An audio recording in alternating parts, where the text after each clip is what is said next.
Hola, buen día, bienvenidos a nuestra clase de problemas del mundo contemporáneo. El día de hoy vamos a presentar un proyecto llamado Análisis y Estudio Comparativo. Los ponentes de este proyecto son Tun González Ana Laura, Vázquez Gómez Montserrat y Ventura Gómez Ana Elisa. Y los países que compararemos son Singapur y El Salvador. Comenzaremos con los indicadores económicos de estos dos países, comenzando con Singapur. Siguiente. Singapur es un país que está ubicado en Asia, en el sudoriente. Cuenta con una superficie de 719 kilómetros cuadrados y como vemos en la gráfica, su PIB anual de 2019 fue de 364.2 miles de millones de dólares. En cuanto a su per cápita, representa casi el 4%, esto en el año 2019. Y en cuanto a empleo, vemos que de 2019 al 2021 no ha variado mucho. Eso significa algo bueno aún ante la actual pandemia, dado que no muchas personas han perdido sus empleos. En cuanto a sus recursos naturales, pues es un país que casi no cuenta con ellos. Entre los que tienen son el pescado, el granito, bosques, frutas y pues no cuenta con ríos o lagos naturales.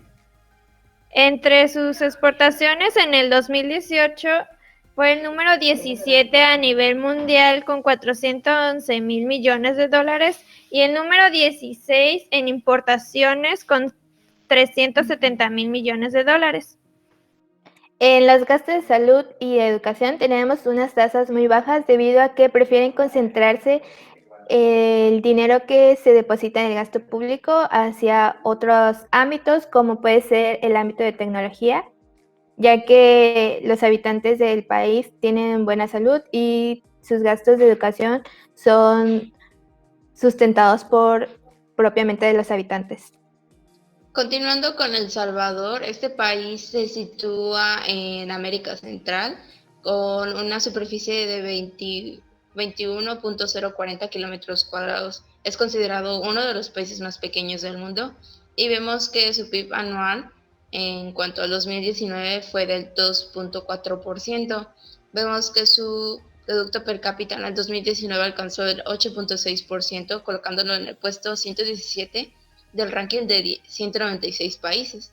En cuanto a su tasa de desempleo en el 2019, presentaba un 6.3%, pero con la actual pandemia esto se prevé un aumento de desempleo. En cuanto a sus recursos naturales, a comparación de Singapur, sí tiene muchos. Entre sus minerales se encuentra el oro, la plata, la piedra caliza y el yeso, y entre sus maderas, robles, cedro y la caoba. Y también cuenta con frutas tropicales y plantas medicinales, y entre su fauna tiene coyotes, jaguares, pumas, iguanas y boas, y es un país que cuenta con ríos y cadenas montañosas volcánicas. En sus exportaciones para el 2018 se colocó en el puesto 105 a nivel mundial con 6.290 millones de dólares y en importaciones fue el número 95 con 11.200 millones de dólares. A diferencia de Singapur, El Salvador tiene gastos de salud y de educación muy elevados, ya que su población, debido a que hay un ingreso constante de violencia, lo amerita y por eso sus gastos de salud son más altos que el de Singapur. Y bueno, ahora continuando con los indicadores sociodemográficos, comenzando con Singapur, este país ubicado en el continente asiático, vemos que su población es de casi 6 millones de habitantes, con una densidad poblacional de 8.000 habitantes por kilómetro cuadrado. Y en cuanto a su índice poblacional, vemos que es de un rango de entre 15 y 64 años. Y ahora bien, si nos ubicamos en la gráfica en cuanto a al índice de fecundidad y la tasa de natalidad, vemos que esta no es una gráfica de población muy estable, dado que en el 2018 la natalidad de Singapur cayó. Y en cuanto a sus tasas de mortalidad, vemos que son muy bajas, así como las de asesinatos. En cuanto al IDH, vemos que el índice de Gini es una medida de análisis en el que se analiza el desarrollo de un país. Ese puede ser en cuanto a su educación, a su estilo de vida, a la salud. Y Singapur ocupa el puesto número 9, el cual es muy bueno. Y en cuanto a la inmigración, vemos que es de un 37.79% de la población, que principalmente está liderado por la población femenina, con un poco más del 50%. Y esta inmigración procede principalmente de Malasia, China e Indonesia. En cuanto a la migración, de igual manera está liderada mayormente por la población femenina, y esta emigración va dirigida principalmente a Malasia, a Australia y al Reino Unido. En cuanto a los derechos de las mujeres en Singapur, es muy bueno, dado que la mayoría de estas tienen oportunidades de educación, de trabajo, de participación en la política, son muy buenos, y este país se encuentra entre los más altos en cuanto a la igualdad de género. Y ahora, comparando este país con El Salvador, vemos que este tiene un poco más de 6 millones de habitantes y una alta densidad de población de 307 habitantes por kilómetro cuadrado. De igual manera, su rango de edad es entre los 15 y 64 años. Siguiente, por favor. Vemos que en cuanto a Singapur, El Salvador tiene un poco más de tasa de mortalidad infantil, y en general es mucho más arriba, igual que los asesinatos, y estos son principalmente hacia el género femenino. Viendo el IDH y el índice de Gini, vemos que El Salvador se encuentra en un puesto muy bajo, que es el 124 del ranking IDH. Esto significa que sus habitantes están en un muy mal lugar y no tienen una calidad de vida muy buena. Si vemos en cuanto a su inmigración, está de igual manera liderada por las mujeres y son principalmente provenientes de Honduras, Guatemala y Nicaragua. En cuanto a su emigración, vemos que igual es liderada por las mujeres y son principalmente dirigidos hacia Estados Unidos. En diferencia a El Salvador, vemos que las mujeres tienen menos derechos que los hombres en cuanto a educación, a economía, participación en trabajos y de igual manera participación a la política. Ahora vamos a hablar sobre la historia de ambos países. Singapur sí fue un país colonial, ya que en 1819 Sir Stamford Raffles desembarcó para colocar un nuevo puerto comercial británico, que de hecho se convirtió en el más importante del Imperio Británico. Y en 1824 Raffles traspasó la propiedad a la Compañía Británica de las Indias Orientales, y en esta época se convirtió en el séptimo más importante a nivel mundial, y también fue cuando se notó más dos divisiones en la isla. Por un lado, el estilo británico por parte de los colonos británicos, y del otro lado el estilo chino, que eran las personas que ya estaban asentadas desde ahí hace años. Pero durante la Segunda Guerra Mundial, en 1942, el militar japonés Yamashita Tomoyuki les arrebató la isla a los británicos, pero esto no duró mucho tiempo, ya que en 1945, con la explosión de la bomba de Hiroshima, los británicos lograron recuperar el control de la isla. Ahora, ¿cómo se logró la independencia de Singapur? En 1960, Harry Lee, o también conocido como Lee Kuan Yew, se convirtió en el primer ministro de Singapur, y en 1963 puso fin a la colonia británica con la anexión de Singapur a Malasia, pero esta anexión tuvo muchos problemas, ya que Malasia reconocía como uno más de los 14 estados de Malasia, por lo que en 1965 Lee Kuan Yew junto al ministro de Malasia firmaron el Tratado de Independencia de Singapur. Y bueno, en la modernización de Singapur, Lee Kuan Yew tiene un papel muy importante, ya que creó un sistema autoritario con apariencia democrática que, a comparación de las demás dictaduras, no se aprovechó de ello para enriquecerse. En cambio, puso en práctica dos medidas: una educación pública de alto nivel y una política habitacional, en el cual estableció que las personas fueran propietarias de la casa donde vivían. Y también pues se abrió al mundo y atrajo inversión extranjera.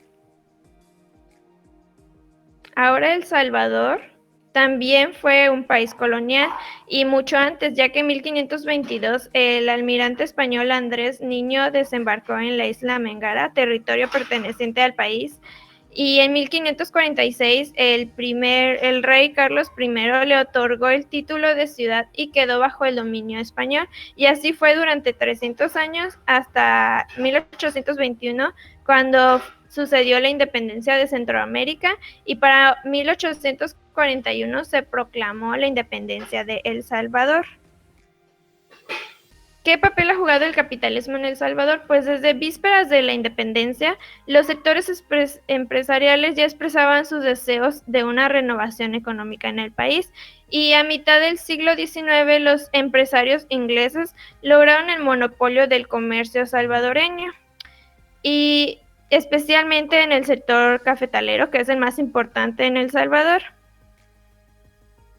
Al mismo tiempo, el sector del café logró la modernización en El Salvador, ya que después de la Segunda Guerra Mundial los precios del café subieron, y al mismo tiempo el auge que tuvo el cultivo del algodón ayudó a que para 1950 ya hubieran construido carreteras, puentes, represas, fábricas y viviendas. A comparación de Singapur, el capitalismo solo ha traído pobreza al país.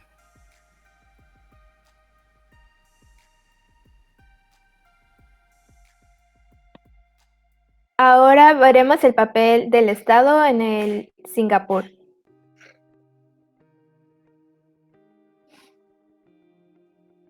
Primero, el gobierno es una república parlamentaria con una constitución inspirada al Parlamento inglés. Cuentan con 3 poderes, el legislativo, ejecutivo y judicial, mas sin embargo el ejecutivo no hace operaciones dentro del país. Él solo ve que se cumplan en los otros territorios del país, y los que toman las decisiones son el Parlamento y los ministros, y el presidente solo tiene que ver que se cumplan. Primero, el gobierno ejerce censura sobre todos los medios de comunicación dentro del país. Esto especialmente entre el contenido extranjero.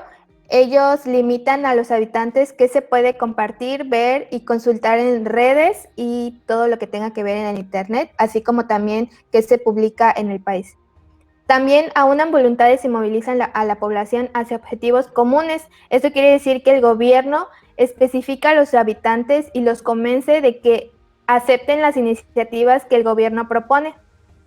Además de que proponen leyes de seguridad interior y armonía religiosa, el gobierno tiene el poder también de prever la seguridad interior y ver qué tipo de religión se sigue en el país. El gobierno tiene autorizado la pena de muerte y la no corrupción, esto con el objetivo de disminuir la tasa de violencia y delincuencia que antes había en el país, y bueno, por ello es que todavía sigue la pena de muerte para ponerle fin a la corrupción, y por eso es que tienen un índice de violencia muy bajo a comparación de El Salvador. También se caracteriza porque los temas en cuanto a economía lo solucionan muy rápido, y es por eso que afrontan rápidamente las crisis económicas. Del lado de la democracia tenemos que son elecciones por sufragio indirecto, es decir, que los habitantes eligen qué representantes van a ocupar qué puestos en el Parlamento y así igual en los ministerios. Y tienen una administración central, es decir, a pesar de que tienen representantes en cada distrito, ellos no toman parte de las decisiones, solo están en los distritos para ver que sí cumplan las operaciones que el presidente ha demandado. El partido político que tiene más, que predomina más en el país es el que ven ahí en pantalla, que es el PAP, y ellos dos son la presidenta y el primer ministro. Y se considera que es un autoritarismo, a pesar de que es una democracia multipartidista. Es decir, que a pesar de que hay partidos políticos, el gobierno tiene la obligación de hacer que sus habitantes estén de acuerdo con ellos para aplicar ciertas leyes y regulaciones en dicho país. o sea que el gobierno controla qué hacen los habitantes y por eso es que tienen mucho control sobre ellos, para que de esta manera ellos puedan avanzar más rápido y se desarrollen mejor tanto economía, seguridad, así como las redes tecnológicas que han implementado en todo el sistema del país. Del lado de las instituciones políticas tenemos que tienen 16 ministerios y su misión es promover el crecimiento económico, y esto lo hacen con sus organismos y agencias, que son 22, y ellos buscan que los ciudadanos sean atendidos por medio de estas agencias, y es por ello que están descentralizadas por parte del presidente. Ahora vamos del lado de El Salvador, y en esta es una república democrática presidencialista y descentralizada, y actualmente hay una disputa entre el gobierno, ya que el presidente ha pedido un financiamiento internacional para impulsar la modernización del ejército, esto para proveer más seguridad a los habitantes y disminuir la tasa de violencia y de feminicidios, pero están en contra del presidente ya que no se ha visto resultado alguno desde que se han pedido los 2 últimos préstamos desde que inició su candidatura, y hasta ahora no se ha visto en resultados. Por ello es que se le ha negado el tercer préstamo, y además que tienen problemas ya que es el país en América Latina con más gastos en pago de salarios a funcionarios, por lo que se le ha sugerido al país que esto sea disminuido para que se envíen fondos hacia otras áreas necesarias de su país. Y se tiene en duda el papel del presidente, ya que se ha gobernado desde Twitter y ahí publica todas las leyes y todas las decisiones que tiene por tomar. Del lado de la democracia, su sistema es pluralista. Él es el actual presidente, Nayib Armando, y el que está a un lado es el vicepresidente. Esos son los 3 partidos políticos que han gobernado actualmente.